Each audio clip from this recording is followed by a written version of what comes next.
میں آیا ہے اور نہ ہی قیامت کی صبح تک کوئی اور نبی دنیا میں آئے گا۔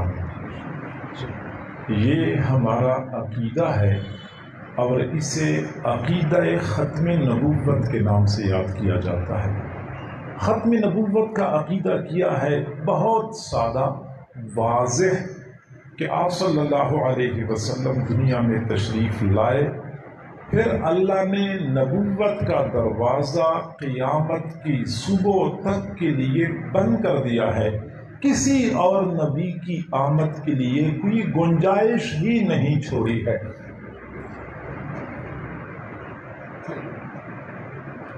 اور یہ وہ عقیدہ ہے جس کی بنیاد پہ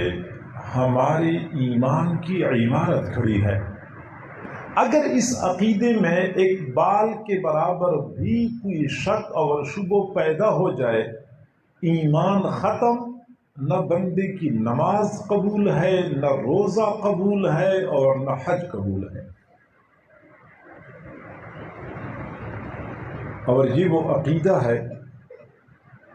جس میں نقب لگانے کے لیے شیطان نے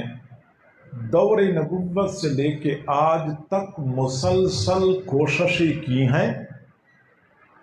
اور دور نبوت میں خود حضور صلی اللہ علیہ وسلم نے اس کا راستہ روکا، پھر صحابہ کرام نے وقفے وقفے سے اپنے اپنے زمانے میں راستہ روکا، اور آج تک ایک طرف تو شیاطین اور شیاطین کی قوتوں کی کوششیں جاری ہیں،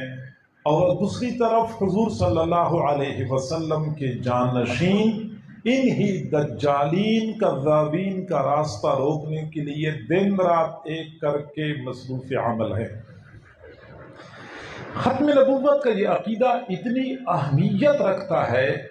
کہ حضور صلی اللہ علیہ وسلم کی حیات مبارکہ میں 3 بندوں نے نبوت کا دعویٰ کیا تھا۔ ایک اسود عنسی کے پیچھے حضور صلی اللہ علیہ وسلم نے خود بندے بھیجے۔ ابھی آپ صلی اللہ علیہ وسلم دنیا سے تشریف نہیں لے گئے تھے کہ اسود عنسی کو انجام تک پہنچا دیا گیا، قتل کر دیا گیا۔ یہ اور بات ہے کہ خبر لانے والا جب حضور صلی اللہ علیہ وسلم تک خبر لا رہا تھا، اس وقت آپ صلی اللہ علیہ وسلم دنیا سے تشریف لے جا چکے تھے۔ دوسرا طلیحہ اسدی تھا۔ طلیحہ اسدی وہ بندہ تھا کہ حضور صلی اللہ علیہ وسلم کی حیات مبارکہ میں اس نے نبوت کا دعویٰ کیا۔ آپ صلی اللہ علیہ وسلم نے اس کی سرکوبی کے لیے حضرت اسامہ بن زید رضی اللہ عنہ کا لشکر کی تشکیل فرمائی، اور کچھ لوگوں کا دستہ دیا کہ طلیحہ اسدی کو قتل کرنا ہے۔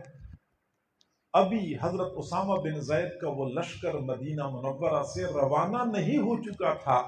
کہ حضور صلی اللہ علیہ وسلم کی وفات کا روح فرسا واقعہ پیش آیا، تو چند دن کے لیے حضرت اسامہ بن زید کا وہ لشکر رکا رہا، یہاں تک کہ جب سیدنا صدیق اکبر رضی اللہ تعالیٰ عنہ کو خلافت ملی تو انہوں نے سب سے پہلا کام یہ کیا کہ اسامہ بن زید کا وہ لشکر جس کی تشکیل حضور صلی اللہ علیہ وسلم نے خود فرمائی تھی، انہوں نے سب سے پہلے اس لشکر کی روانگی کا انتظام فرمایا۔ کافی سارے ساتھیوں نے سمجھایا کہ ابھی تو بہت سارا انتشار ہے، ابھی تو آپ کی خلافت مستحکم بھی نہیں ہو چکی ہے، ادھر ادھر سے انتشار اور خلفشار کی خبریں آ رہی ہیں، تو پہلے اپنے آپ کو تو مضبوط کرنے دو نا، پھر اس کے بعد آپ اگلا قدم اٹھائیں۔ لیکن حضرت سیدنا صدیق اکبر رضی اللہ تعالیٰ عنہ نے سب سے پہلا کام یہ کیا کہ حضرت اسامہ بن زید کی اس لشکر کو روانہ فرمایا۔ تیسرا بندہ مسیلمہ الکذاب تھا۔ یہ مسیلمہ نے حضور صلی اللہ علیہ وسلم کی حیات مبارکہ میں ہی نبوت کا دعویٰ کیا تھا، لیکن آپ صلی اللہ علیہ وسلم نے ابھی اس کی سرکوبی کے لیے لشکر روانہ نہیں کیا تھا کہ آپ صلی اللہ علیہ وسلم وفات پا گئے۔ پھر سیدنا صدیق اکبر رضی اللہ تعالیٰ عنہ کو جب خلافت ملی تو حضرت اسامہ بن زید کے لشکر کی روانگی کے بعد حضرت سیدنا صدیق اکبر نے سب سے پہلا کام یہ کیا کہ مسیلمۃ الکذاب کو قتل کرنے کے لیے لشکر روانہ کر دیا، اور مسیلمۃ الکذاب یمامہ کے علاقے میں تھا۔ بنو حنیفہ بہت بڑا قبیلہ تھا، اس قبیلے کو پورا اس نے اپنا گرویدہ بنایا ہوا تھا، اور سارے قبیلہ والے اس پر ایمان لا چکے تھے۔ اور جب حضرت ابو بکر صدیق رضی اللہ تعالیٰ عنہ نے صحابہ کرام کا لشکر بھیجا تو وہاں زوردار جنگ ہوئی، یہاں تک کہ 700 جلیل القدر صحابہ مسیلمۃ الکذاب کے خلاف لڑتے ہوئے شہید ہو گئے۔ اب میں آپ کو یہ بات بتاؤں کہ حضور صلی اللہ علیہ وسلم نے کفار مکہ اور دوسرے قبائل کے خلاف جو غزوات میں خود حصہ لیا یا صحابہ کرام کو بھیجا، ان تمام غزوات میں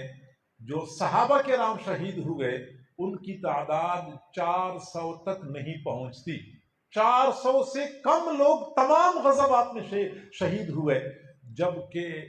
مسیلمۃ الکذاب کے خلاف ایک جنگ میں 700 جلیل القدر صحابہ کرام نے اپنی جانوں کی قربانی دی۔ یہاں سے معلوم ہوتا ہے کہ ختم نبوت کا عقیدہ کس قدر اہمیت رکھتا ہے۔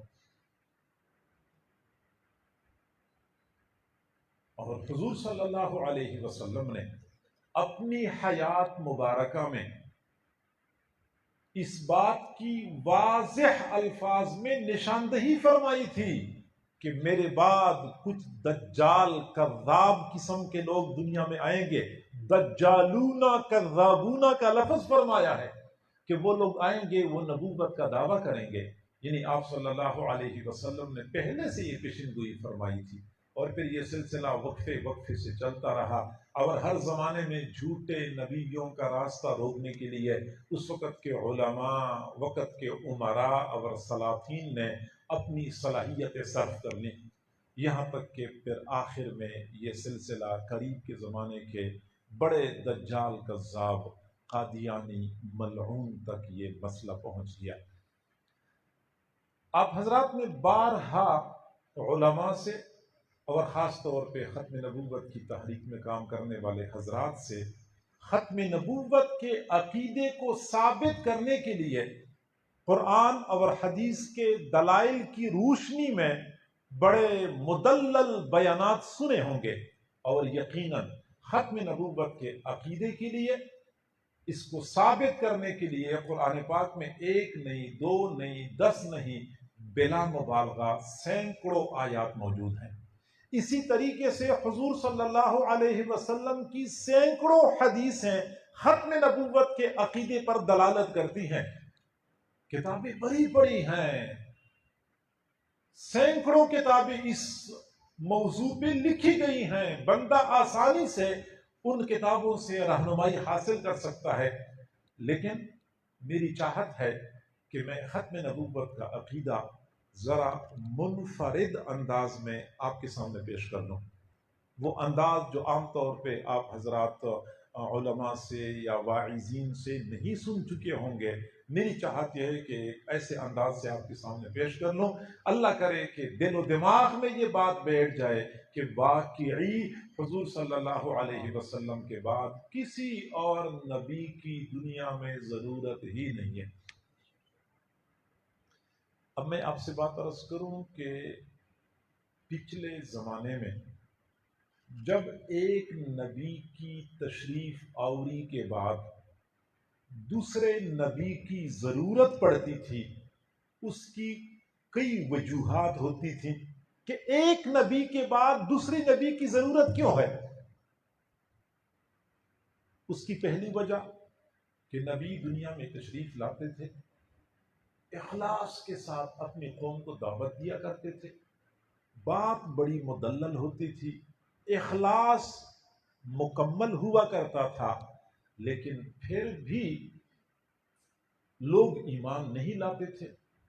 نبی کی تصدیق کرنے والا، نبی کی تائید کرنے والا کوئی بندہ ایسا تیار نہیں ہوتا تھا۔ یہاں تک کہ عرصہ دراز تک نبی اکیلے ہوتے تھے، تنہا ہوتے تھے، پھر اللہ تعالیٰ اس نبی کی تصدیق کے لیے، تائید کے لیے، تعاون کے لیے ایک اور نبی کو مبعوث فرماتے۔ اذ ارسلنا الیہم اثنین فکذبوہما فعززنا بثالث۔ سورۃ یاسین میں اللہ نے یہ حقیقت بیان فرمائی ہے، ایک نبی کو بھیجا، قوم نے پرواہ نہیں کی، دعوت قبول ہی نہیں کی، نبی بالکل اکیلے، پھر ہم نے ایک اور کو بھیجا، لوگوں نے ان کی بھی تکذیب کر دی، فعززنا بثالث، پھر ہم نے ایک تیسرے نبی کو بھیج کر ان کی تائید اور تقویت کا کام کر لیا۔ ایک نبی کی تائید کے لیے، تصدیق کے لیے اللہ تعالیٰ ایک اور نبی کو مبعوث فرماتے تھے۔ یہ ایک ہی زمانے میں کئی انبیاء ہوتے تھے۔ حضرت موسیٰ علیہ السلام دنیا میں تشریف لائے، پھر اللہ تعالیٰ سے خود فرماتے ہیں وَاجْعَلْ لِي وَزِيرًا مِّنْ أَهْلِي هَارُونَ أَخِي اشْدُدْ بِهِ أَزْرِي۔ اللہ میرے اپنے گھر والوں میں سے میرے ساتھ کوئی ساتھی بنا دے، وہ میرا بھائی ہارون علیہ السلام ہیں، اور ہارون علیہ السلام کے ذریعے میری پشت کو مضبوط کر دے۔ یعنی حضرت موسیٰ علیہ السلام کی پشت کو مضبوط کرنے کے لیے اللہ تعالیٰ نے حضرت ہارون علیہ السلام کو بھیجا۔ ایک اور مقام پہ حضرت موسیٰ علیہ السلام خود فرماتے ہیں ارسلہ معی رد ان یصدقنی، میرے ساتھ میرے بھائی ہارون علیہ السلام کو نبی بنا کر بھیج دیں تاکہ وہ میرا معاون بنے اور وہ میری بات کی تصدیق کرے۔ ایک بندہ بات کرتا ہے، اگلا تصدیق کرتا ہے تو لوگ مان لیتے ہیں۔ تو حضرت موسیٰ علیہ السلام کو تصدیق کے لیے، تعاون کے لیے ایک ساتھی کی ضرورت تھی۔ حضرت ہارون علیہ السلام کو اللہ نے اسی مقصد کے لیے بھیجا۔ لیکن حضور صلی اللہ علیہ وسلم دنیا میں تشریف لائے تو آپ کو تو اس طرح کسی اور ساتھی نبی کی ضرورت نہیں تھی۔ وجہ یہ ہے کہ اللہ تعالیٰ نے حضرات صحابہ کرام کی جماعت کی صورت میں آپ کو مؤیدین، تصدیق کنندگان کی ایسی جماعت مہیا کی تھی کہ کسی اور نبی کے آنے کی ضرورت ہی باقی نہیں رہی۔ حالت یہ تھی کہ جب آپ کو وحی ملی، ابھی آپ کو نبوت کے اعلان کرنے کا حکم نہیں ملا تھا، صرف وحی مل گئی، آپ گھر تشریف لائے اور صرف اپنی کارگزاری سنائی کہ غار حرا میں یہ ہوا تھا، تو سب سے پہلے تصدیق کرنے والے سیدنا صدیق اکبر آگے بڑھے، گھر کے افراد میں سے حضرت خدیجہ رضی اللہ تعالیٰ عنہ آگے بڑھی۔ پھر ہوتا یہ تھا کہ باہر اگر حضور صلی اللہ علیہ وسلم کو ناخوشگوار سے واسطہ پڑتا، حضرت سیدنا صدیق اکبر سد سکندری ثابت ہوتے تھے۔ جب حضور گھر تشریف لاتے تھے تو حوصلہ دلانے کے لیے، تسلی دینے کے لیے حضرت خدیجہ رضی اللہ تعالیٰ عنہ کافی ہوا کرتی تھی۔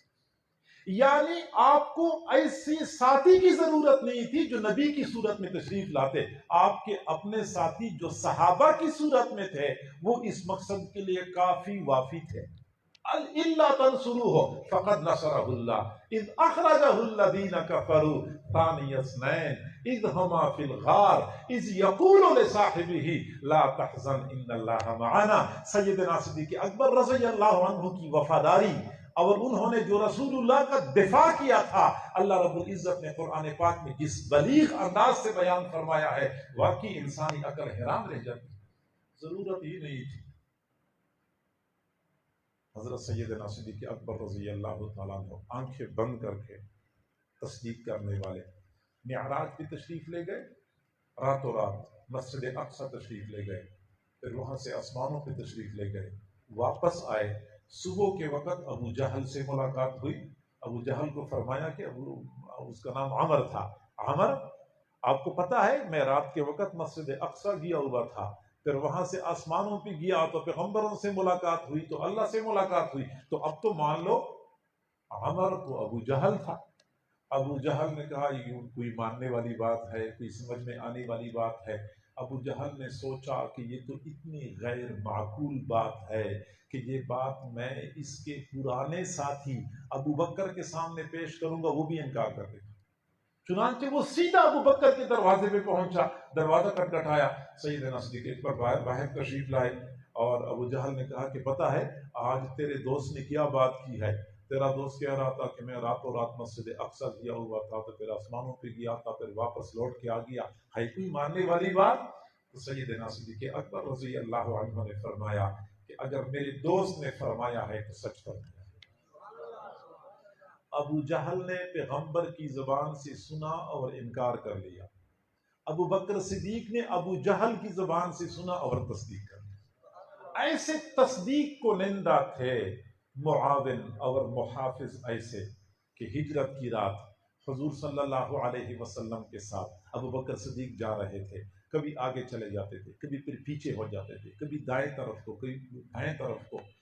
حضور صلی اللہ علیہ وسلم نے پوچھا ابو بکر کیا ہو گیا، سیدھے کیوں نہیں جاتے، کبھی آگے ہو جاتے ہیں، کبھی پیچھے ہو جاتے ہیں، کبھی دائیں کبھی بائیں۔ عرض کیا اللہ کے نبی، جب میں آپ سے آگے آگے جا رہا ہوتا ہوں تو مجھے خطرہ لاحق ہو جاتا ہے کہ پیچھے سے کوئی بندہ آپ کو نقصان نہ پہنچائے، میں پیچھے کی طرف ہو جاتا ہوں، لیکن جب میں پیچھے چل رہا ہوتا ہوں تو مجھے خطرہ ہوتا ہے کہ دائیں طرف سے کوئی آپ کو نقصان نہ پہنچائے تو میں دائیں طرف ہو جاتا ہوں، دائیں طرف چلتے ہوئے مجھے خطرہ ہوتا ہے کہ بائیں طرف کوئی نقصان نہ پہنچائے۔ میں جب تصور کرتا ہوں مجھے یوں محسوس ہوتا ہے جیسے کہ سیدنا صدیق اکبر رضی اللہ تعالیٰ عنہ نے ہجرت کی رات میں حضور صلی اللہ علیہ وسلم کا طواف کرتے کرتے پورا سفر طے کیا۔ ایسے تصدیق کو نندگان۔ پھر ایک ایک صحابی ایسا ہی تھا، چنانچہ غزوہ بدر کے موقع پہ جب حضور صلی اللہ علیہ وسلم نے صحابہ کرام کو فرمایا کہ ہمارا تو اچانک اتنے لشکر سے واسطہ پڑ گیا، کیا کرنا چاہیے کیا کرنا چاہیے، حضرت مقداد بن اسود رضی اللہ تعالیٰ عنہ کھڑے ہو گئے اور کہنے لگے اللہ کے نبی امضِ لما امرک اللہ تعالیٰ، اللہ نے جو آپ کو حکم دیا ہے آگے بڑھے، فنحن معک، ہم آپ کے ساتھ ہیں، ولا نقول کما قالت بنو اسرائیل لموسیٰ، اور ہم وہ بات کرنے والے نہیں ہیں جو بنی اسرائیل نے حضرت موسیٰ علیہ السلام سے کہا تھا اذهب انت وربک فقاتلا انا ہاہنا قاعدون، بس آپ اور آپ کا رب جائیں اور قتال کریں، ہم یہاں بیٹھے رہتے ہیں، ہم نے قتال کے لیے نہیں جانا، ہم نے وہ بات نہیں کرنی، ولکن نقاتل عن یمینک وعن شمالک وبین یدیک وخلفک، ہم آپ کے دائیں جانب بائیں جانب آگے اور پیچھے ہر جانب سے قتال کرتے رہیں گے۔ بنی اسرائیل کو جب موسیٰ علیہ السلام نے کہا کہ قتال کے لیے چلو، انہوں نے کہا کہ اذهب انت وربک فقاتلا انا ہاہنا قاعدون، بس تم چلو تم قتال کرو، ہم یہی بیٹھے ہوئے ہیں۔ لیکن مقداد بن اسود نے کہا نہیں، ہم آپ کے آگے پیچھے دائیں بائیں ہر جانب سے ہم قتال کرتے رہیں گے۔ تو ایسی صورت میں کہ جب سابقہ انبیاء کو تائید کے لیے تقویت کے لیے ایک اور نبی کی ضرورت ہوتی تھی، حضور صلی اللہ علیہ وسلم کو صحابہ کرام کی جماعت کی صورت میں کسی اور معاون اور مؤید کی ضرورت ہی نہیں تھی، یہی مؤیدین کافی تھے۔ پہلی وجہ تو یہ تھی۔ دوسری وجہ یہ تھی کہ سابقہ انبیاء جب دنیا میں تشریف لاتے تھے تو ان کا دین کامل نہیں ہوتا تھا، دین کامل نہیں ہوتا تھا۔ اب میں آپ کو سمجھاؤں کہ سابقہ انبیاء کی ترتیب یہ ہوتی تھی کہ کچھ تعلیمات ان کو اپنی مل جاتی تھی اور کچھ تعلیمات کسی اور نبی کی لے کر اپنی امت کو پیش کیا کرتے تھے۔ حضرت عیسیٰ علیہ السلام کی مثال لے لیں، حضرت عیسیٰ علیہ السلام کو جو تورات ملی تھی اس میں سارے احکام نہیں تھے، جو انجیل ملی تھی اس میں سارے احکام نہیں تھے، کچھ احکام انجیل میں تھے اور کچھ وہ تورات سے لے کے اپنی قوم کو بتایا کرتے تھے۔ تو ایک نبی کے پاس کچھ تعلیمات آئیں، کچھ تعلیمات کسی اور نبی پہ نازل ہو گئی، تو یہ نبی اس نبی کی تعلیمات لے کے اپنی قوم کو بتایا کرتے تھے، یعنی نبی کا دین کامل نہیں ہوا کرتا تھا۔ حضور صلی اللہ علیہ وسلم کا دین ہر پہلو ہر جہت سے کامل ہے، ایک بال کے برابر بھی اس میں کوئی کمی موجود نہیں ہے۔ لہذا چونکہ ساری تعلیمات اس میں موجود ہیں، اعتقادات، عبادات، اخلاقیات، معاملات، معیشت، معاشرت، تمام تر امور کی تعلیم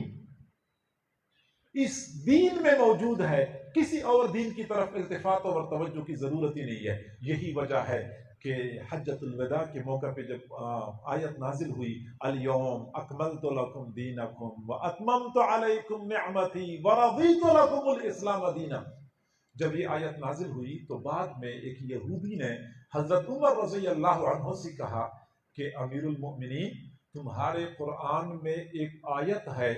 لو علینا معشر الیہود نزلت لاتخذنا ذلک اليوم عیدا، وہ ایسی آیت ہے کہ اگر وہ ہم یہود پر نازل ہو جاتی ہم تو اس دن کو عید کا دن بنا دیتے۔ وہ اتنا بڑا اعزاز ہے تمہاری امت کے لیے، تمہاری قوم کے لیے۔ حضرت عمر نے پوچھا کہ وہ کون سی آیت ہے؟ وہ یہودی نے کہا کہ یہ والی آیت ہے، بخاری شریف کی روایت ہے۔ یہودی نے کہا کہ یہ والی آیت ہے، یہ اتنا بڑا اعزاز ہے تمہارے لیے، تمہارا دین ہر جہت اور ہر پہلو سے کامل ہے، لہٰذا اتنے کامل دین کے ہوتے ہوئے کسی اور نبی کے آنے کی کوئی ضرورت ہی نہیں ہے، راستہ ہی اللہ نے بند کر دیا۔ تیسری بات سمجھ لیں کہ سابقہ انبیاء کی تعلیمات غیر محفوظ ہوا کرتی تھی، چنانچہ نبی آتے تھے، جب تک دنیا میں ہوتے تھے ان کی آسمانی کتابیں محفوظ، لیکن جب وہ دنیا سے چلے جاتے تھے تو ان کی کتابیں ان میں تحریف ہو جاتی تھی، تغیر تبدل ہو جاتا تھا۔ تورات کا حال آپ لوگوں کے سامنے ہے، انجیل کا حال آپ لوگوں کے سامنے ہے، باقی انبیاء کے صحیفے تو دنیا میں موجود ہی نہیں ہیں، گویا کہ ختم کر دیے، نیست و نابود کر دیے، ان امتوں نے حفاظت نہ کر سکے۔ اس لیے ایک نبی کی تشریف آوری کے بعد پھر ایک اور نبی کی ضرورت پڑتی تھی، کیونکہ پچھلے نبی کا دین تو خراب کر دیا ان لوگوں نے، ختم کر دیا۔ لیکن ہمارے نبی صلی اللہ علیہ وسلم کا لایا ہوا یہ دین بالکل اصلی حالت میں ہمارے درمیان موجود ہے۔ 14 صدیوں کا طویل عرصہ گزرنے کے باوجود قرآن پاک بالکل محفوظ ہے، ایک زبر زیر کی بھی تبدیلی کوئی بندہ نہیں کر سکا۔ قرآن محفوظ، احادیث محفوظ۔ وجہ کیا ہے؟ وجہ یہ ہے کہ تورات اور انجیل اور سابقہ انبیاء کی کتابوں کی حفاظت اللہ نے اس وقت کے علماء کی ذمہ لگائی تھی۔ والربانیون والاحبار بما استحفظوا من کتاب اللہ، وہ یہود کے علماء،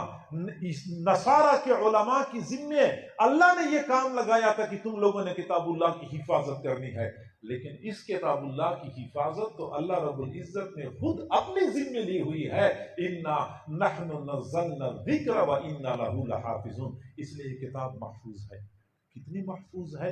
اللہ تعالیٰ نے اس کی حفاظت کا کیسے انتظام کیا ہے؟ حضرت علامہ جلال الدین سیوطی رحمۃ اللہ علیہ فرماتے ہیں کہ جبرائیل علیہ السلام جب وحی لے کے آ رہے ہوتے تھے، جبرائیل بڑا قوت والا فرشتہ ہے، بڑا مضبوط فرشتہ ہے، لیکن جب وحی لا رہے ہوتے تھے تو 70,000 فرشتے زمین پر سیکورٹی گارڈ کے طور پہ اترا کرتے تھے، تاکہ یہ وحی محفوظ طریقے سے حضور صلی اللہ علیہ وسلم تک پہنچ جائے۔ اتنی حفاظت اللہ رب العزت نے فرمائی ہے۔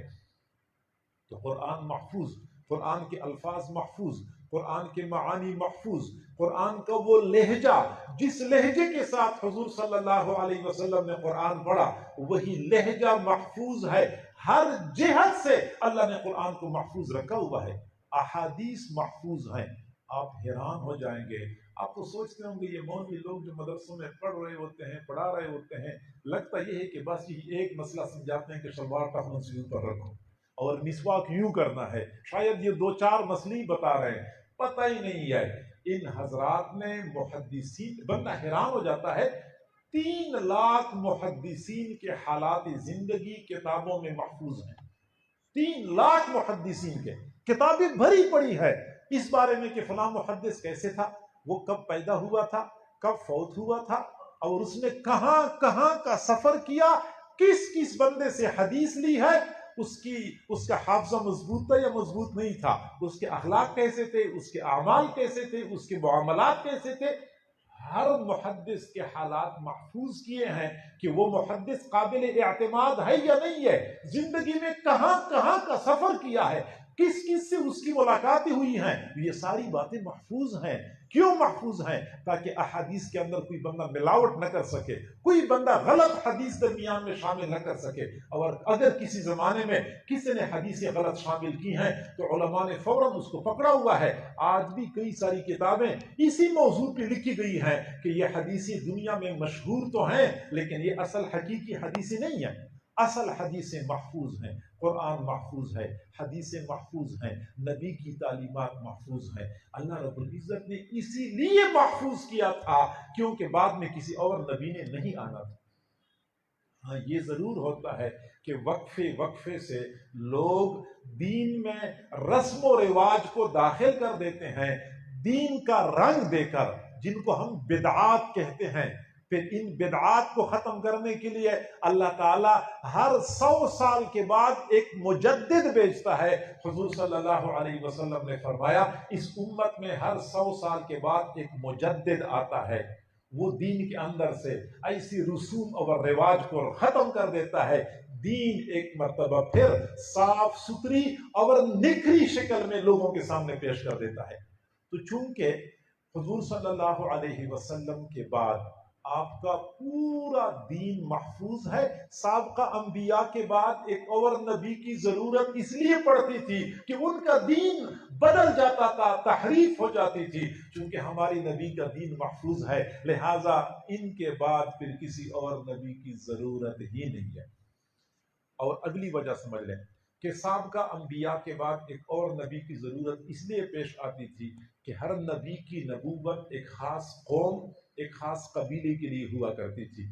کہ فلاں علاقے میں ایک نبی ہے تو اگلے علاقے میں ایک اور نبی ہے، یعنی ایک ہی زمانے میں کئی سارے انبیاء روئے زمین پر ہوا کرتے تھے۔ حضرت موسیٰ علیہ السلام اور ہارون علیہ السلام کا تو آپ لوگوں نے خود سن لیا، اذ ارسلنا الیہم اثنین فکذبوہما فعززنا بثالث، قرآنی آیت اسی پر گواہ ہے۔ حضرت ابراہیم علیہ السلام ایک مقام پہ ایک نبی تھے، حضرت لوط علیہ السلام اسی زمانے میں ایک اور مقام پہ نبی تھے۔ تو ایک ہی زمانے میں کئی انبیاء ہوا کرتے تھے کیونکہ ایک نبی ایک علاقے کے لیے، اگلا نبی اگلے علاقے کے لیے، جبکہ حضور صلی اللہ علیہ وسلم کی نبوت کسی جگہ کے ساتھ، کسی ملک کے ساتھ، کسی قوم اور برادری کے ساتھ خاص نہیں ہے۔ یا ایھا الناس،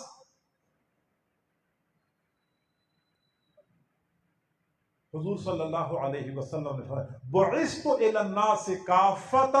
میں پوری انسانیت کے لیے بھیجا گیا ہوں۔ گویا کہ دنیا کی کسی بھی بر اعظم میں کوئی بھی بندہ رہتا ہے، رسول اللہ صلی اللہ علیہ وسلم کی نبوت اسی کے لیے بھی ہے، دنیا کی کسی خطے میں۔ بلکہ میں تو اگلی بات کر رہا ہوں کہ اگر کوئی بندہ چاند پہ جائے نا اور چاند پر بھی کوئی مخلوق آباد ہو تو وہاں کے لیے بھی ہمارے حضور کی نبوت ہے۔ کوئی بندہ مریخ پہ چڑھ جائے وہاں پہ بھی کوئی مخلوق آباد ہو تو ہماری نبی کی نبوت وہاں کے لیے بھی ہے۔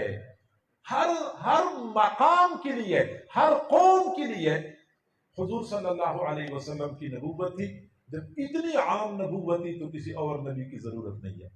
اور اگلی وجہ یہ سمجھ لیں کہ سابقہ انبیاء میں سے ایک نبی کی نبوت ایک خاص زمانے کے لیے ہوا کرتی تھی۔ کسی کی نبوت 100 سال کے لیے ہوتی تھی، کسی کی نبوت 200 سال کے لیے ہوتی تھی، کسی کی نبوت 500 سال کے لیے ہوتی تھی، پھر اس کے بعد ان کی نبوت کا سلسلہ ختم۔ جبکہ حضور صلی اللہ علیہ وسلم کی نبوت، ہمارا یہ عقیدہ ہے کہ حضرت آدم علیہ السلام ابھی پیدا نہیں ہو چکے تھے، اس وقت سے آپ کی نبوت کا سلسلہ چلا اور آج تک آپ کی نبوت باقی ہے، قیامت کی صبح تک آپ کی نبوت باقی رہے گی۔ ہر زمانے میں، ہر مقام پہ حضور صلی اللہ علیہ وسلم کی نبوت، آپ نے فرمایا کنت نبیا وآدم بین الماء والطین، ابھی آدم علیہ السلام کا ڈھانچہ ہی نہیں بنا تھا، میں اس وقت بھی نبی تھا،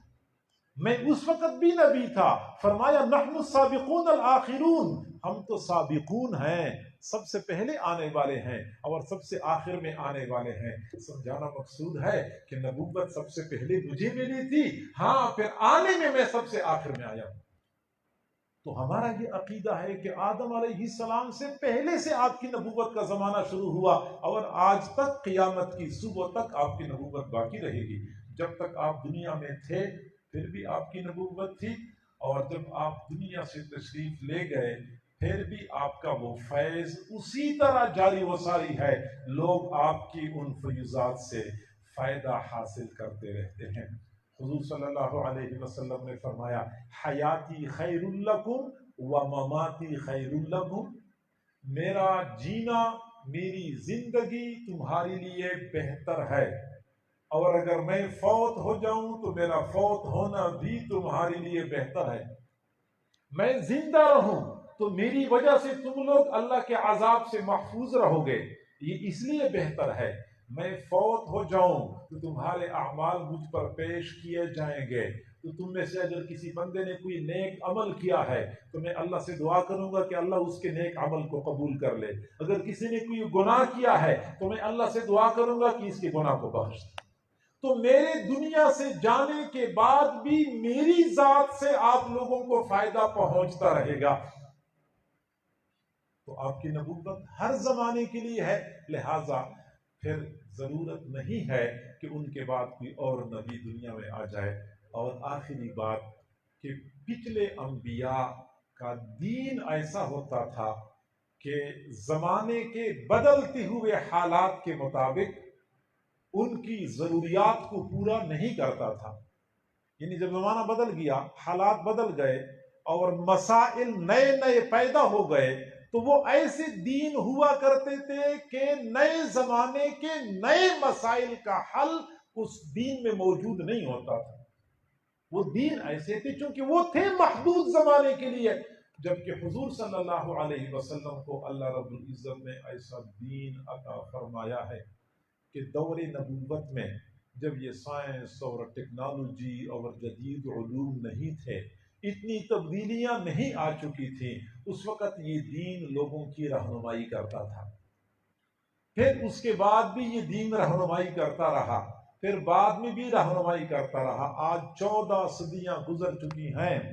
سائنس بہت ترقی کر چکی ہے، جدید ٹیکنالوجی نے نئے نئے مسائل دنیا میں پیدا کر دیے ہیں۔ اب ان تمام مسائل کا حل آج بھی الحمدللہ اسی دین میں موجود ہے۔ آپ حیران ہو جائیں گے کہ ہر زمانے میں فقہاء نے قرآن اور حدیث سے مسائل نکالے۔ امام ابو حنیفہ رحمۃ اللہ علیہ نے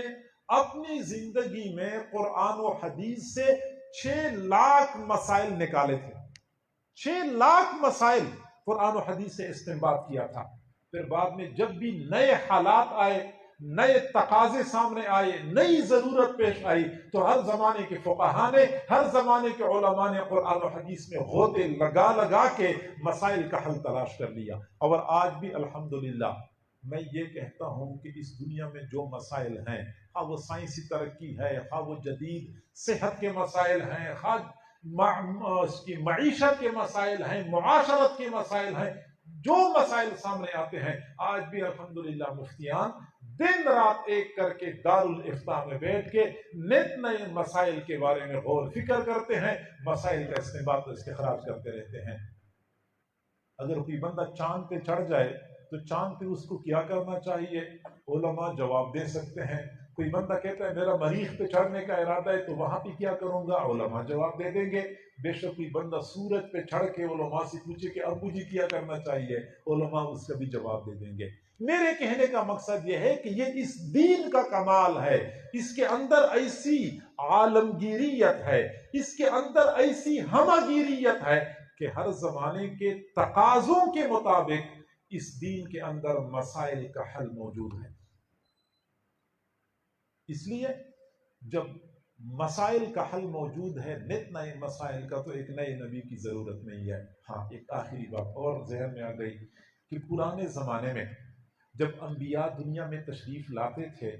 تو جب تک وہ خود دنیا میں ہوتے تھے دین کی دعوت کا کام کرتے رہتے تھے، نشر و اشاعت خود کرتے تھے، لیکن جو ہی انبیاء دنیا سے چلے جاتے تھے تو ان کے جو وارثین علماء ہوتے تھے اور مذہبی پیشوا ہوتے تھے وہ آرام سے بیٹھ جاتے تھے، کوئی کام نہیں کرتے تھے۔ جب دین کی نشر و اشاعت کا کام رک جاتا تھا پھر اللہ تعالیٰ ایک اور بندے کو نبی بنا کر بھیجتے تھے۔ لیکن ہماری امت میں تو ایسا کبھی نہیں ہوا، 14 صدیوں کا طویل عرصہ گزرا ہے، ایک دن کے لیے بھی دین کی دعوت اور نشر و اشاعت کا کام رکا نہیں ہے، ایک دن کے لیے بھی نہیں رکا۔ یہ اس امت کا کمال ہے۔ اللہ تعالیٰ نے اپنے محبوب کو ایسی امت دی، اپنے محبوب کو علماء صلحاء کی صورت میں ایسے جانشین دیے کہ حضور صلی اللہ علیہ وسلم کی دنیا سے پردہ فرمانے کے باوجود بھی کاری نبوت اسی طرح جاری و ساری ہے۔ حضور چلے گئے لیکن نبوت کا وہ کام آج تک جاری و ساری ہے۔ اب جو حضرات اسلامی تاریخ کو کچھ نہ کچھ جانتے ہیں، میں ذرا ان کو بتاؤں کہ یہ نشر و اشاعت کا کام کیسے ہوتا رہا۔ حضور صلی اللہ علیہ وسلم کے زمانے میں تو ہر لحاظ سے نشر و اشاعت کا کام ہوتا رہا، لیکن جب حضور دنیا سے تشریف لے گئے تو اسلامی خلافت اور امارت کی صورت میں دین کی ترویج و اشاعت کا سلسلہ چلتا رہا۔ سیدنا صدیق اکبر خلیفہ بنے، پھر حضرت عمر بنے، پھر حضرت عثمان بنے، پھر حضرت علی بنے، پھر حضرت امیر معاویہ بنے، پھر اس کے بعد حضرت عمر بن عبدالعزیز بنے۔ یہ بنو امیہ خاندان کے خلفاء، پھر عباسی خاندان کے خلفاء آئے۔ ان حضرات نے دین کی نشر و اشاعت کا کام کیا اور حق ادا کر دیا، لیکن پھر اس کے بعد اگلا دور فقہا اور محدثین کا شروع ہو گیا۔ چنانچہ فقہا میں یہ امام ابو حنیفہ، امام مالک، امام احمد بن حنبل، امام شافعی، یہ قریب قریب کے زمانے کے تھے۔ سفیان ثوری، سفیان ابن عیینہ اور قاضی ابن ابی لیلہ، یہ سارے حضرات قریب کے زمانے کے تھے۔ محدثین میں امام بخاری، امام مسلم، امام ترمذی، ابن ماجہ، یہ سارے بڑے بڑے محدثین قریب کے زمانے کے تھے۔ پھر محدثین اور فقہا نے دین کے نشر و اشاعت کا کام کیا، یہ پھر ان حضرات کا زمانہ تھا۔ پھر جب ان حضرات کا دور گزر گیا، حالات بدل گئے، تقاضے بدل گئے، ضرورت بدل گئی، تو مشائخ صوفیاء سامنے آئے۔ تو پھر یہ شیخ عبد القادر جیلانی اور بایزید بستامی اور جنید بغدادی اور یہ ابراہیم بن ادہم، حسن بصری، یہ بڑے بڑے صوفیاء یہ پھر سامنے آئے۔ پھر انہوں نے دین کی تبلیغ اور دین کے نشر و اشاعت کا حق ادا کر دیا۔ آج اگر آپ کے بر صغیر پاک و ہند میں کوئی اسلام کا نام لینے والے، کوئی کلمہ پڑھنے والے لوگ آپ کو نظر آتے ہیں تو یہ حضرت خواجہ معین الدین چشتی اجمیری رحمۃ اللہ علیہ، حضرت خواجہ باقی باللہ رحمۃ اللہ علیہ، اس جیسے مشائخ صوفیاء نے دور دراز کے ممالک سے آ کے یہاں پہ لوگوں کو دین کی دعوت دی اور لوگوں کو مسلمان بنایا۔ تو پھر یہ مشائخ صوفیاء نے یہ کام کیا۔ پھر حالات بدل گئے، تقاضے بدل گئے۔ حضرت مولانا محمد الیاس رحمۃ اللہ علیہ کے دل میں اللہ رب العزت نے ایک اور طریقہ ڈال دیا کہ اب اس طریقے سے دین کی نشر و اشاعت کا کام کرنا ہے، اور آج الحمدللہ اسی طریق کی برکات اور اسی طریق کا جو ہمیں نتائج نظر آ رہے ہیں وہ ہماری آنکھوں کے سامنے ہیں۔ تو 14 صدیوں سے دین کی نشر و اشاعت کا کام ایک دن کے لیے بھی نہیں رکا۔ سابقہ انبیاء جب تک ہوتے تھے کام چل رہا ہوتا تھا، انبیاء چلے جاتے تھے کام رک جاتا تھا، لیکن نہیں، ہمارے نبی صلی اللہ علیہ وسلم کی دین کے نشر و اشاعت کا کام ایک دن کے لیے نہیں رکا۔ اگر نہیں رکا تو پھر ایک اور نبی کی ضرورت نہیں ہے۔ لہٰذا ہم اس بات کے کہنے میں حق بجانب ہیں کہ یہ جو قادیانی بیچارہ، یہ تو میں کہتا ہوں کہ کوئی سمجھدار انسان بھی نہیں تھا، کوئی شریف انسان بھی نہیں تھا، کوئی شریف انسان بھی نہیں تھا۔ میں کہتا ہوں کوئی اعلیٰ پائے کا با اخلاق اور با کردار، بڑا علامہ فہامہ کوئی بندہ بھی اس طرح دعویٰ کر دیتا، ہم کہتے تمہاری کوئی ضرورت نہیں ہے، تمہاری ضرورت ہی نہیں ہے، کیونکہ اللہ رب العزت نے اپنے محبوب صلی اللہ علیہ وسلم کی دنیا سے پردہ فرمانے کے بعد بھی اسی سلسلے کو ایسا ہی جاری و ساری رکھا ہوا ہے جس طرح کے دور نبوت میں یہ سلسلہ جاری و ساری تھا۔ نہ تعلیم و تعلم کا کام رکا ہے۔ اس امت نے دین کے حوالے سے جتنی کتابیں لکھی ہیں کسی اور امت نے نہیں لکھی ہیں۔ ایک ایک موضوع پہ سینکڑوں نہیں ہزاروں کی تعداد میں کتابیں موجود ہیں۔ آپ حیران ہو جائیں گے، قرآن ایک جلد پر مشتمل ہے۔ قرآن کی تفسیر 700 جلدوں میں۔ ہمیں تو صرف معارف القرآن کا پتہ ہے نا کہ 8 جلدوں میں ہے، اور ہم کہتے ہیں بہت بڑی تفسیر ہے، 8 جلدوں میں نہیں، قرآن کی تفسیر 700 جلدوں میں۔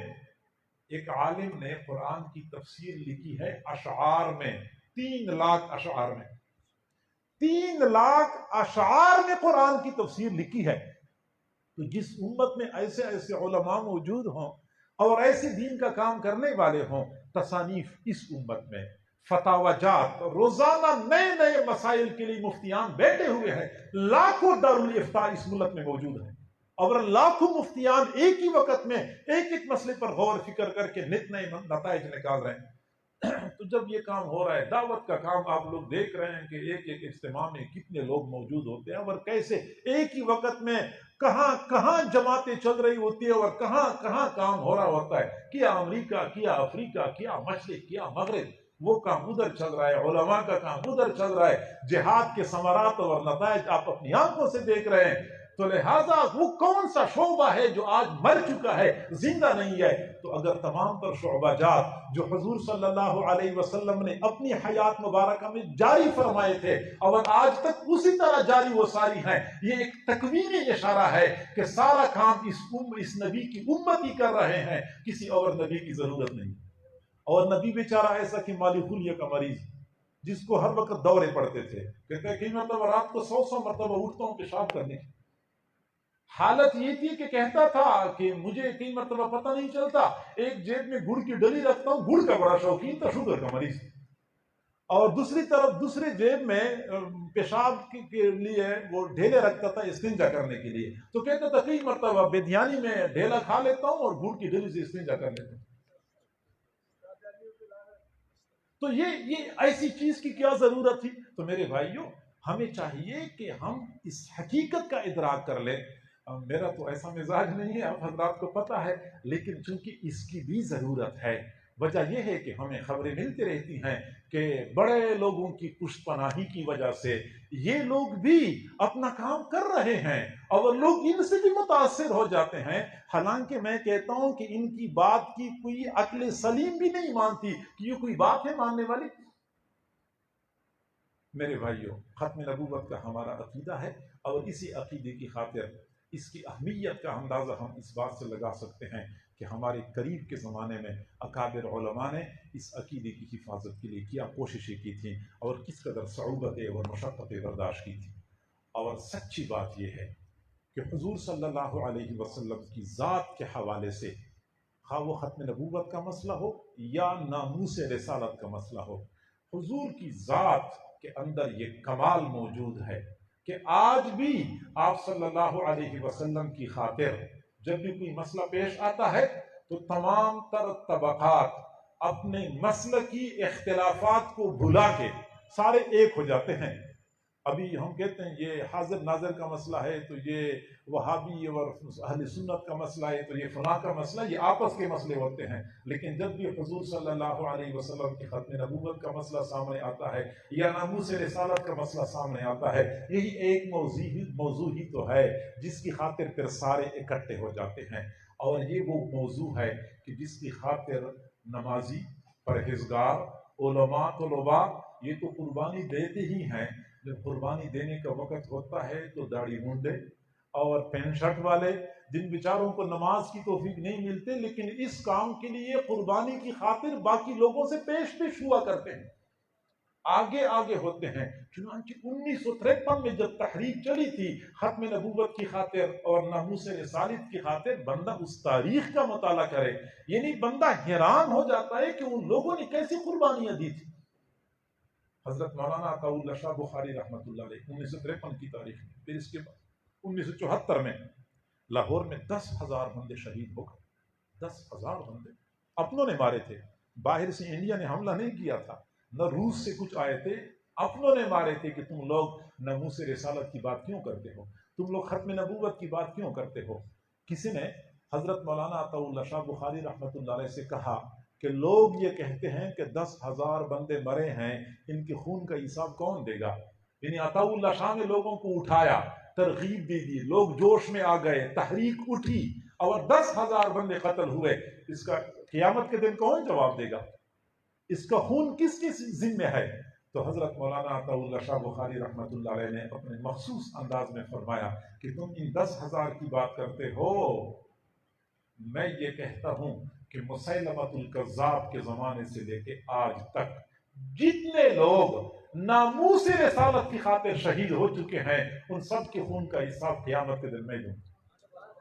اور پھر جذبات میں آ کے فرمایا کہ قیامت کے دن میں اپنے نانا سے کہوں گا،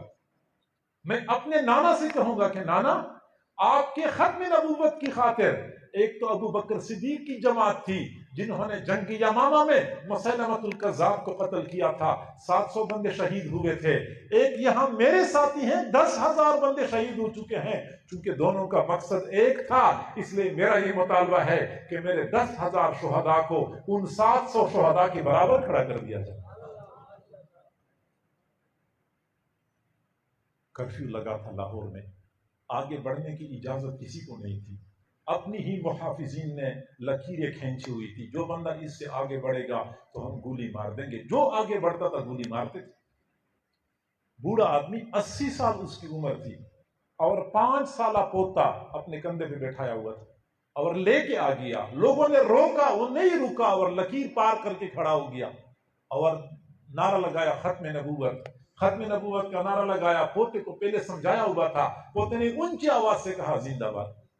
دادا نعرہ لگا رہا ہے، پوتا جواب دے رہا ہے، ادھر سے 2 گولیاں چلتی ہیں، ایک دادا کی سینے میں پیوست ہو جاتی ہے جس کی عمر 80 سال ہے، ایک پوتے کی سینے میں پیوست ہو جاتی ہے جس کی عمر 5 سال ہے، یہ بوڑھا اور یہ معصوم بچہ دونوں ناموس رسالت کی خاطر شہید ہو جاتے ہیں۔ اسی کرفیو کے زمانے میں جب اس چوک تک پہنچنا ممکن نہیں تھا اور پہنچنے والے کو گولی ماری جاتی تھی، اس وقت حضور صلی اللہ علیہ وسلم کے جانثاروں میں سے ایک جانثار آگے بڑھا، چوک پہ کھڑا ہو گیا اور آذان دی، اللہ اکبر اللہ اکبر۔ ابھی یہ کلمہ کہا تھا کہ وہاں سے گولی چلی، گر گیا، شہید ہو گیا۔ اگلا آگے بڑھا، اس نے بھی کہا اللہ اکبر اللہ اکبر، گولی چلی، وہ بھی شہید ہو گیا۔ اگلا آگے بڑھا، اس نے کہا اشہد اللہ الہ الا اللہ، گولی چلی، وہ بھی شہید ہو گیا۔ جی ہاں، آذان کے ایک ایک کلمے کے لیے ایک ایک بندے نے شہادت کا جام تو نوش کر لیا، لیکن آذان کو ادھورا نہیں چھوڑا، آذان کو مکمل کر کے چھوڑ دیا۔ بوڑھی والدہ اپنے جوان العمر بیٹے کی بارات کے ساتھ جا رہی تھی، بارات جا رہی تھی، اچانک گولیوں کی آواز آئی تو بوڑھی اماں نے پوچھا کہ یہ گولیاں کیوں چل رہی ہیں، فائرنگ کیوں ہو رہی ہے؟ لوگوں نے بتا دیا کہ یہاں وہ ختم نبوت کا مسئلہ بنا ہوا ہے، تو یہ حکومتی کارندے ہیں جو ختم نبوت کے کارکنوں پر گولیاں چلا رہے ہیں، ناموس رسالت کا مسئلہ بنا ہوا ہے۔ تو بوڑھی اماں نے بارات والوں کو روک لیا اور سارے باراتیوں سے کہا کہ تم جاؤ اپنے گھروں کو جاؤ، اور اپنے بیٹے کو بلایا کہ بیٹا میں نے آپ کو اسی کام کے لیے پالا تھا، اسی دن کے لیے میں نے آپ کو پالا تھا، اب آپ نے دلہن لینے کے لیے نہیں جانا، آپ نے آگے جانا ہے، حضور صلی اللہ علیہ وسلم کے ناموس کی خاطر اپنی جان کا نذرانہ پیش کرنا ہے، پھر میں قیامت کے دن حضور صلی اللہ علیہ وسلم کو بارات میں ساتھ لے کے آپ کی شادی کرواؤں گا۔ اور پھر اس جری ماں نے پھر اپنے بیٹے کو میدان کی طرف بھیج دیا اور تھوڑی دیر بعد خبر ملی کہ وہ بیٹا بھی شہید ہو گیا۔ اس انداز سے ان حضرات نے ناموس رسالت کی خاطر اور ختم نبوت کے عقیدے کے تحفظ کی خاطر قربانیاں دی ہیں۔ آج بھی اسی چیز کی ضرورت ہے میرے بھائیوں۔ ہر زمانے میں ہمارے جو حکمران طبقہ ہوتا ہے کبھی بھی اسلام کے لیے صحیح نہیں رہا، کوئی بھی طبقہ اسلام کے حق میں اچھا نہیں رہا، لیکن فرق ہوتا ہے، کچھ ایسے قرائن ہوتے ہیں جہاں سے معلوم ہوتا ہے کہ واقعی پیچھے سے کوئی بڑی پشت پناہی کی بنیاد پہ باقاعدہ ختم نبوت کے اس قانون کو ختم کرنے کی کوشش کی جا رہی ہے، یا ناموس رسالت کی اس قانون کو ختم کرنے کی کوشش کی جا رہی ہے۔ میرے بھائیوں، یہ قانون ویسے نہیں بنا، یہ قانون بنتے بنتے ہزاروں لوگوں نے اپنی جانوں کے نذرانے پیش کیے ہیں، ہزاروں نہیں لاکھوں بچے یتیم ہو چکے ہیں، عورتیں بیوہ ہو چکی ہیں، ہمارے بڑوں نے قربانیاں دے دے کے یہ قانون بنایا ہے۔ آج یہ بنا بنایا قانون ہم سے کوئی بندہ یا کوئی حکومت یا کوئی ادارہ ہم سے اس قانون کو ختم کرنے کی کوشش کرتا ہے اور ہم بے حسی کی تصویر بنے رہے، یقیناً قیامت کے دن ہم حضور صلی اللہ علیہ وسلم کے سامنے جانے کے اہل نہیں ہوں گے۔ اگر ہم یہ چاہتے ہیں کہ ہم حضور صلی اللہ علیہ وسلم کے سامنے قیامت کے دن سرخرو ہوں گے، تو کم از کم اتنا تو کر لینا، جو قانون بنا ہوا ہے اس قانون کے تحفظ کے لیے اپنی خدمات پیش کر لیں۔ ہم نے کیا کرنا ہے؟ ہم نے چند ایک کام کرنے ہیں عقیدہ ختم نبوت کے لیے۔ پہلا کام تو یہ ہے کہ اس کے بارے میں مکمل آگہی ہم نے حاصل کرنی ہے کہ عقیدہ ختم نبوت کیا ہے اور عقیدہ ختم نبوت پہ ڈاکہ ڈالنے والے ان لوگوں کا مقصد کیا ہے، ان کا کاز کیا ہے، اور یہ کنہوں نے ان کو بھیجا ہے، کنہوں نے ان کو کھڑا کیا ہوا ہے، اور اس وقت کیا ہو رہا ہے، ان کے بارے میں مکمل آگہی حاصل کرنا یہ عشق نبوت کا تقاضا ہے۔ پہلے کام تو یہ کرنا ہے۔ دوسرا کام یہ کرنا ہے کہ ختم نبوت اور ناموس رسالت کے لیے جو جماعتیں کام کر رہی ہیں، کسی بھی مسلک سے تعلق رکھنے والی ہوں، کوئی بھی شخصیت ہو، لیکن ناموس رسالت کے لیے جب کام ہو رہا ہے، کیونکہ ناموس رسالت تو سب کا مشترکہ مسئلہ ہے، ختم نبوت تو سب کا مشترکہ معاملہ ہے، تو ہم ان لوگوں کے دست و بازو بنیں، ہم ان کے ساتھ جتنا کر سکتے ہیں اپنا تعاون، اپنی مدد فراہم کر لیا کریں، ان کے حوصلہ افزائی کریں، کبھی پروگرام کے لیے بلائیں تو پروگرام میں جایا کریں، اگر کبھی چندے کی ضرورت ہو تو چندہ بھی دے دیا کریں، جیسے ہم تعاون کر سکتے ہیں ہم ان کے ساتھ تعاون کر لیا کریں۔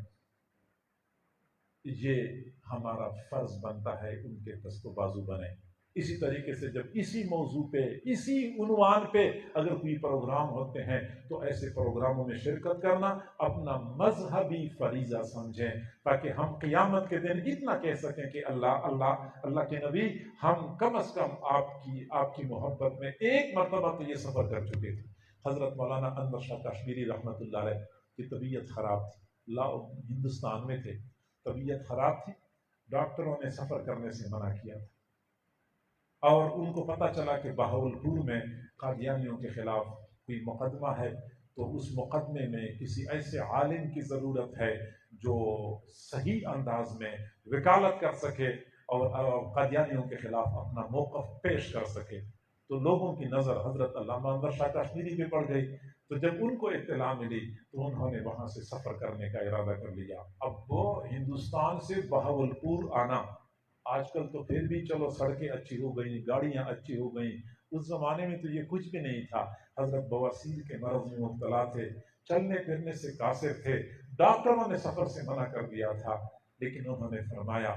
کہ موت تو ویسی بھی ایک دن آنے والی ہے، لیکن قیامت کے دن اگر مجھ سے حضور صلی اللہ علیہ وسلم نے پوچھا کہ انور شاہ میری ختم نبوت کا مسئلہ تھا، تو آپ اتنی تکلیف نہ برداشت کر سکے کہ آپ آ جاتے، لہٰذا میں نے جب اس کا تصور کر لیا، میں نے سفر کا ارادہ کر لیا، وہاں سے سفر کر لیا، اور پھر بہاولپور کی اس عدالت میں ختم نبوت کا مقدمہ اس انداز سے پیش کر لیا کہ جج جو مسلمانوں کے حق میں فیصلہ کرنے پر مجبور ہو گیا۔ اور حضرت علامہ انور شاہ کشمیری رحمۃ اللہ علیہ فرمایا کرتے تھے کہ اگر ہم ختم نبوت کے عقیدے کا دفاع نہ کر سکے تو ہم سے گلی کا کتا بہتر ہے۔ گلی کا کتا بہتر ہے جو اپنے مالک کے گھر کا پہرا دیتا ہے، اور ہم اپنے محبوب کی عزت اور ختم نبوت کا پہرا نہیں دے سکے۔ تو میرے بھائیو، ان حالات میں کم از کم ختم نبوت اور ناموس رسالت کے حوالے سے ہم اپنی خدمات پیش کر لیں۔ پرسوں پروگرام ہونا ہے 7 ستمبر کو لاہور میں، وہ ختم نبوت کانفرنس ہونی ہے، ہر شہر سے قافلے جا رہے ہیں۔ آپ حضرات بھی معلوم کریں، یہاں علماء حضرات مدارس والے یا مساجد والے بسوں کی ترتیب بنا چکے ہوں گے۔ آپ کو پتہ ہے کہ خیر خواہوں نے یہ فیصلہ کر دیا کہ پبلک ٹرانسپورٹ پر پابندی لگا دی ہے، اور لہٰذا پبلک ٹرانسپورٹ تو آپ کو ملنی دشوار ہے، لہٰذا اجتماعی طور پہ کوئی قافلوں کی صورت میں اگر آپ حضرات وہاں شرکت کریں، ممکن ہے کہ ہم شرکت کریں، ہماری وجہ سے کچھ مجمع میں کثرت ہو جائے اور ان لوگوں پر اس کا اچھا اثر پڑ جائے، یا یہ نہ بھی ہو جائے، نتائج تو اللہ کے حوالے ہے، ہم نے اپنی خدمات پیش کرنی ہیں۔ حضرت ابراہیم علیہ السلام کو جب آگ میں ڈالا گیا تھا تو ایک چڑیا چونچ میں پانی لیتی تھی اور ایسے دور بلندی پہ اڑ کے پھر وہاں سے پانی کی آگ کے اوپر پانی کا قطرہ گرایا کرتی تھی۔ چڑیا پھر چلی جاتی تھی، چونچ میں پانی لے کے آگ کے اوپر وہ قطرہ پانی کا گرایا کرتی تھی۔ اب میلوں پھیلی ہوئی آگ تھی اور شعلے اتنے بلند تھے،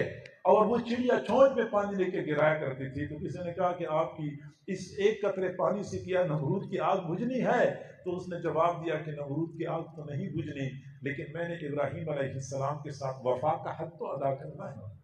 جتنا مجھ سے ہو سکتا ہے میں تو اپنی خدمات پیش کروں گا، جتنا ہم سے ہو سکتا ہے ہم اپنی خدمات پیش کریں۔ سکول اور کالجوں کی بھی چھٹی ہو گئی ہے، اسکول کالج کے طلباء بھی جا سکتے ہیں، کوئی اجتماعی ترتیب اگر بنائی جائے تو زیادہ بہتر ہوگا، بلکہ بنا چکے ہوں گے علماء، ان سے رابطہ کرنا چاہیے تاکہ ہم اس موقع سے فائدہ اٹھائیں۔ اللہ تعالی ہم سب کو سمجھنے اور عمل کرنے کی توفیق عطا فرمائے۔ وآخر دعوانا ان الحمد للہ رب العالمین۔ ہم دعا کریں گے لیکن تھوڑی دیر کے لیے آپ حضرات مراقبہ کر لیں، اپنی آنکھوں کو بند کر لیں، اپنے سروں کو جھکا لیں، یہ تصور کریں کہ اللہ تعالیٰ کی طرف سے انوارات آ رہے ہیں اور میرے دل میں سما رہے ہیں، میرا دل خوشی کی حالت میں کہہ رہا ہے اللہ اللہ اللہ۔